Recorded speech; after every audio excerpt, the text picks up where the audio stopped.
Consistency sir base है। आपने एक वर्ड यूज किया, अनगाइडेड मिजाज। सो मैं इस हवाले से भी वजाहत चाहूँगा कि क्या विजन क्लियर नहीं है। अब आज के दौर में हम तो बहुत ज़्यादा क्यूरियस होते हैं अपने नौजवान नस्ल को लेकर, हम सवाल भी करते हैं, बात भी करते हैं, पूछते भी हैं कि जी हमें इनको गाइड करना है या करियर के हवाले से डिस्कस करना है। So, उसके बावजूद जब इतनी अपॉर्चुनिटीज़ हैं, इतने प्लेटफॉर्म्स हैं, उसके बावजूद भी अनगाइडेड मिजाज क्यों? बिल्कुल सर, मैंने सिंगापुर में कॉन्फ्रेंस अटेंड की। उसका नाम था 40-40-40। 40 ऐसे लोग जो 40 साल से उम्र से पहले मल्टी मिलियनर बने। ठीक है। अब जब मैंने उन सबसे जाके पूछने की कोशिश की, जो कि मेरे लिए एक बहुत मुश्किल टास्क था उन तक अप्रोच करना, कि आपने किस तरह से ये जर्नी 40 साल की उम्र से पहले अचीव कर लिया, तो सर जो 70% का आंसर था ना, उन्होंने अपना करियर स्टार्ट किया था 8 साल, 9 साल, 10 साल की उम्र। अच्छा, सही। तो पहले सालों में सुना करते थे कि एक साल के अंदर कोई एक मल्टी मिलियनर हुआ है। अब तो सर एक साल में हजारों से ज्यादा मल्टी मिलियनर है और उनकी एवरेज एज 12 से 22 साल है।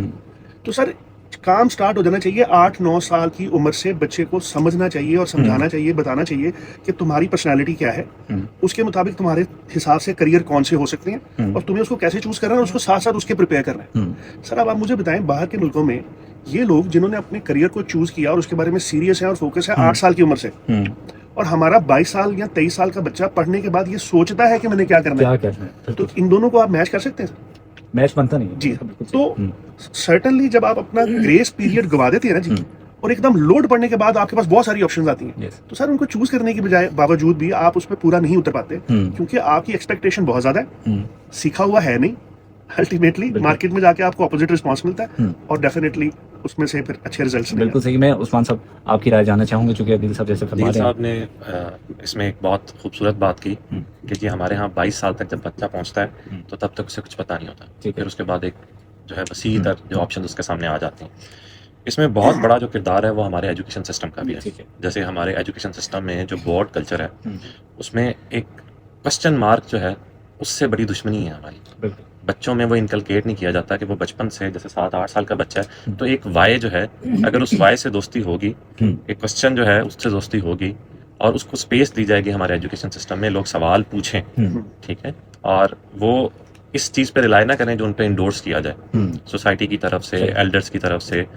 तो जो जब वो सवाल पूछेंगे तो वो ये जानना शुरू करेंगे कि वो चाहते क्या है, ठीक है, जो अभी एग्जिस्टिंग सेटअप है इसमें मसाइल क्या है, ठीक है। तो वो जो एक रैशनैलिटी वाला एलिमेंट है, रैशनैलिटी वाला एलिमेंट इंडोर्स किया जाए, बजाय इसके कि रोड लर्निंग कल्चर से हम जो है वो हमें निकलने की जरूरत है, मतलब सवाल करना सिखाया जाए। मैं सर एक बात यहाँ पर लाजमी पूछना चाहूंगा, आपने जिक्र किया 8-9 साल का बच्चा जो है वहाँ पर उसको गाइडलाइन दे दी जाती है, सिखाना शुरू कर दी, इवन कि वो शायद काम करने की तरफ आ जाता है। हमारे पिछले चंद साल से जब हम पाकिस्तान में देखते हैं IT की इंडस्ट्री को, हमें ऐसा लगता है कि शायद कम उम्र बहुत सारे ऐसे नौजवान हैं जो मोटिवेशन के तौर पे आपको सोशल मीडिया के ऊपर दिखते भी हैं, जो एक मैसेज भी देते हैं कि हम लाखों रुपए कमा लेते हैं महीने के। तो कम उम्र जो बच्चे हैं अगर वो अर्निंग की तरफ आ जाते हैं तो आपको नहीं लगता कि वो अभी से अर्निंग, उनकी मेच्योरिटी नहीं है, चीज़ों को एडेप्टेबिलिटी उनकी नहीं है, एक्सेप्टेबिलिटी नहीं है, सो कैसी चीज़ों को वो मैनेज करेंगे जब वो मेच्योर होंगे? तो यहाँ पर इस पर आपकी क्या राय है? सर आपने ना बहुत सारे फिल्मी स्टार्स देखे होंगे बच्चे जो कि अपने बचपन में ना बहुत कामयाब थे, उसके बाद उन्होंने अपनी पूरी जिंदगी में उस कामयाबी को अचीव करने की कोशिश की और वो नाकाम रहे और एक सेट ऑफ अनसेटिस्फाइड लाइफ गुजारी सर उन्होंने। सर मेरा 12-13 साल का बच्चा है, तो मैंने उसे सिखाया कि भाईजान इस गर्मियों की छुट्टियों में काम करने के बाद ना आपने जाके प्रोफेशनली कौन सा बिजनेस स्टार्ट करना है, ये 50,000 हाथ में बताओ कौन सा करो। तो उसने खुद से सोच के उसको आइडेंटिफाई किया, आइडेंटिफाई करके उसने मार्केट से, लाहौर से, फैसलाबाद कर प्राइस कंपैरिजन किया, फिर प्रोडक्ट बाय की, फिर सर लोगों के घरों में जाके 1 by 1 उसने सेल किया। अब वो ये काम नहीं कर रहा। मैंने उसके ऊपर वीडियोस बनाई बच्चे की, मुझे बड़े से लोगों ने कहा कि ये वीडियोस आप शेयर करें, लेकिन मैंने शेयर नहीं की। उसके पीछे खास यही एक वजह थी कि बच्चे की मासूमियत को अर्ली एज में अगर आप फेम दे देंगे ना, तो वो आप उसके लिए एक चैलेंज खड़ा करते हैं। बिल्कुल ऐसे छोटे होते उसको सारे अप्रिशिएट करेंगे, इतनी एज में आपने किया माशाल्लाह कमाल हो गया, उसकी गलतियों को भी इग्नोर करेंगे, उसको लगेगा सारी जिंदगी मेरी गलतियां इग्नोर हो रही। ऐसा नहीं होना सर, गलतियां पुख्ता हो जाएंगी। हाँ, तो वो करता रहेगा। बिल्कुल ऐसे ही। तो वो आपकी बात बिल्कुल ठीक है कि इतनी छोटी एज में इतने पैसों से, सर वो बेसिकली ना वो जो बताया जा रहा है कि मैंने इतने पैसे कमा लिए, मैंने इतने पैसे कमा लिए, उसके पीछे कुछ 2 और रीजन है जो शायद आप भी समझते हैं, मैं भी समझता हूं। बिल्कुल ऐसे ही है। तो जब कोई उसको सुनने के बाद सिर्फ ये सोच के कि मैंने 8 लाख महीना कमा लिया है तो काम स्टार्ट कर रहा है ना, तो उसका सर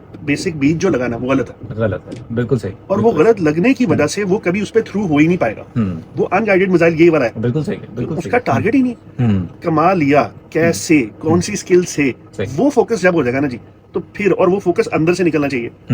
बिल्कुल सही है। तो मेरा ये मानना है, जैसे मैंने अपने बच्चों को कराया ना, मैं समझता हूँ सर मेरे साथ उसकी सिर्फ यादें बनी है, तो मैं चाहता हूँ ये यादें ही वो अपने साथ लेके जाए कि मेरे बाप ने मुझे इतनी देर में ये काम करा दिया था। तो आज मैं उससे पूछता हूँ बेटे जॉब करोगे या बिजनेस, तो वो कहता है जी बिजनेस ही करूँगा। बस ये फैसला लेना था, प्रॉफिट नहीं लेना था, चीजें नहीं उससे निकलवानी थी, बस इतना ही फैसला लेना। मतलब हम डिसीजन करने के काबिल हमें बनाना चाहिए, वो खुद फैसला करे क्या होना है सर।